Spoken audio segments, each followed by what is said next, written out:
रामपूर नावाच्या गावात राजेश नावाचा एक गरीब शिंपी राहत होता. तो भोलेनाथाचा परमभक्त होता. दररोज सकाळी लवकर उठून सर्वात आधी तो भोलेनाथाच्या दर्शनासाठी मंदिरात जात असे. तेथे भोलेनाथाला जल अर्पण करून तो आपल्या दिवसाची सुरुवात करत असे. तो नेहमी भोलेनाथाचे नाव घेत असे. राजेशची एक छोटीशी शिवणकामाची दुकान होती. त्या दुकानात शिवणकाम करतानाही तो भगवान शंकराचे भजन गात असे.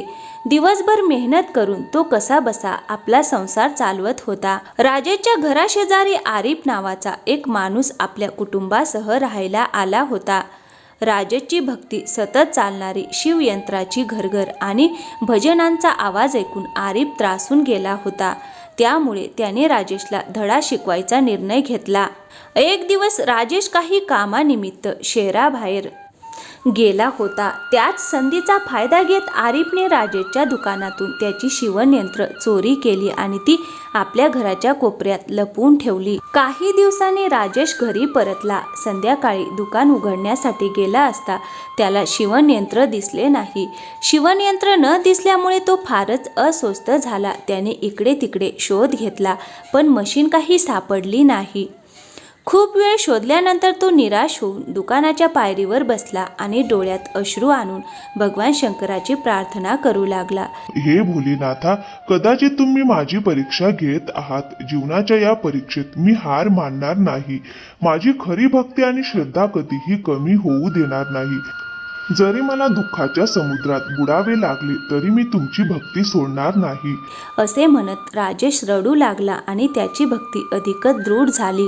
दुसरीकडे आरिफने चोरी केलेली शिवणयंत्र लपवून ठेवली होती आणि तो बाहेर येऊन राजेशच्या दुकानाजवळ उभा राहिला आणि त्याला म्हणू लागला, राजेश भाऊ, आज काय झालं? आज तुमचं काम सुरू नाही आणि भजनही ऐकू येत नाही. मी तर इथे बराच वेळ उभा आहे तुमचं भजन ऐकायला. आरिफला सगळं माहीत असतं तरी तो त्याची चेष्टा करतो. मग काही दिवस असेच निघून जातात.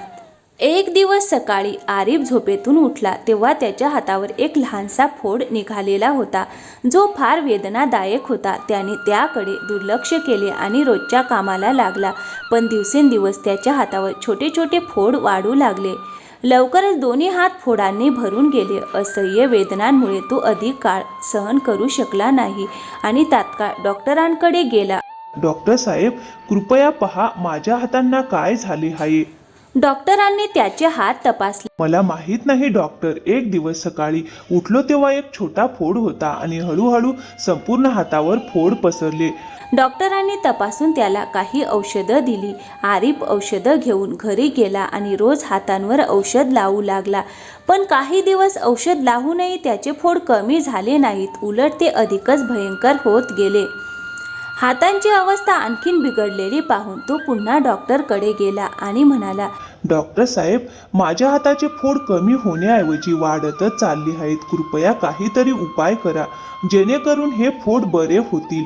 थोडा वेळ विचार केल्यानंतर डॉक्टर आरिफला विचारतात, आरिफ, हे फोड माझ्या औषधांनी आतापर्यंत कमी व्हायला हवे होते पण तरी सुद्धा त्यात काहीच फरक पडलेला नाही. मला वाटतं ही काही वेगळीच बाब आहे.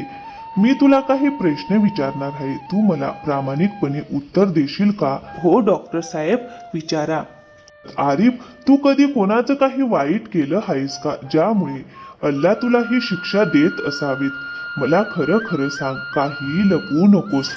डॉक्टरांनी असे विचारताच आरिफला राजेशची शिवणयंत्र चोरी केल्याची आठवण झाली. सुरुवातीला तो काहीच सांगायला तयार नव्हता पण डॉक्टरांनी वारंवार विचारल्यावर शेवटी त्याने संपूर्ण सत्य डॉक्टरांना सांगितले. हे सगळं ऐकल्यानंतर डॉक्टरांना सर्व काही स्पष्ट झाले. ते आरिफला समजावत म्हणाले, बघ आरिफ, आजार डॉक्टरांच्या औषधांनी बरा होऊ शकतो पण जर ही व्याधी तुझ्या कर्मांचा परिणाम असेल तर ती कोणत्याही डॉक्टरांच्या औषधांनी बरी होऊ शकत नाही. डॉक्टरांचे शब्द ऐकून आरिफला आपल्या चुका जाणवू लागल्या. घरी आल्यावर तो गप्प बसून विचार करू लागला, खरंच शिवणयंत्र चोरी केल्यामुळेच अल्लाने मला ही शिक्षा दिली असेल का?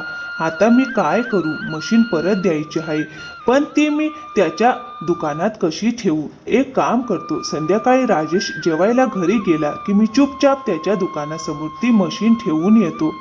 असे ठरवून आरिफ राजेशच्या दुकानावर लक्ष ठेवू लागला. जसे राजेश जेवायला घरी गेला तसाच आरिफने संधी साधली आणि ती शिवणयंत्र दुकानासमोर ठेवून दिली. जेवण करून परत आल्यानंतर राजेश जेव्हा दुकानात आला तेव्हा त्याने आपले शिवणयंत्र दुकानासमोर पाहिली. ते पाहून तो अतिशय आनंदित झाला आणि म्हणाला, मला खात्री होती भोलेनाथा, तुमच्या कृपेने मला माझी शिवणयंत्र नक्कीच परत मिळेल. खूप खूप धन्यवाद भोलेनाथा. जय भोलेनाथ, जय महादेव. असे म्हणत राजेशने शिवणयंत्र दुकानात नेली आणि भोलेनाथांचे भजन करत पुन्हा आपले काम सुरू केले. तो काम करत असतानाच अचानक त्याच्या डोळ्यासमोर अंधार दाटून आला. त्याला काही समजेनासे झाले. काही क्षणातच भगवान शंकर त्याच्यासमोर प्रकट झाले आणि म्हणाले, राजेश, तुझी भक्ती आणि श्रद्धा पाहून मी तुला माझ्या हृदयात उच्च स्थान दिले आहे. प्रत्येक कठीण प्रसंगीही तू माझी भक्ती आणि भजन कधीही सोडले नाहीस. तुझी श्रद्धा दिवसेंदिवस अधिक दृढ होत गेली. मी सदैव तुझ्या सोबत आहे. माझ्या भक्तांशी जो कोणी वाईट वागेल त्याला त्याचे फळ भोगावेच लागते.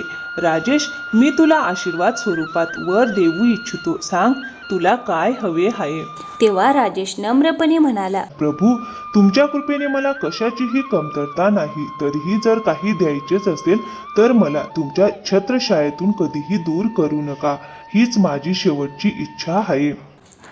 भगवान शंकर हसतच म्हणाले, तथास्तु. असे म्हणत भगवान शंकर अंतर्ध्यान पावले.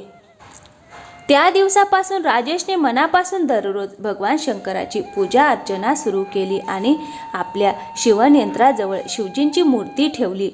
त्यानंतर राजेशची शिंप्याची दुकान खूप चांगली चालू लागली. गावातील सर्व लोक आपले कपडे शिवण्यासाठी फक्त राजेशकडेच येऊ लागले. तर मित्रांनो, या कथेतून आपल्याला ही शिकवण मिळते की या पृथ्वीवर आपण जसे कर्म करतो तसेच फळ आपल्याला भोगावे लागते. तर मित्रांनो, ही कथा नक्कीच आवडली असेल तर लाईक करा, शेअर करा आणि हो, आमच्या चॅनलवर नवीन असाल तर प्लीज चॅनलला सबस्क्राईब करायला विसरू नका. थँक्यू. धन्यवाद.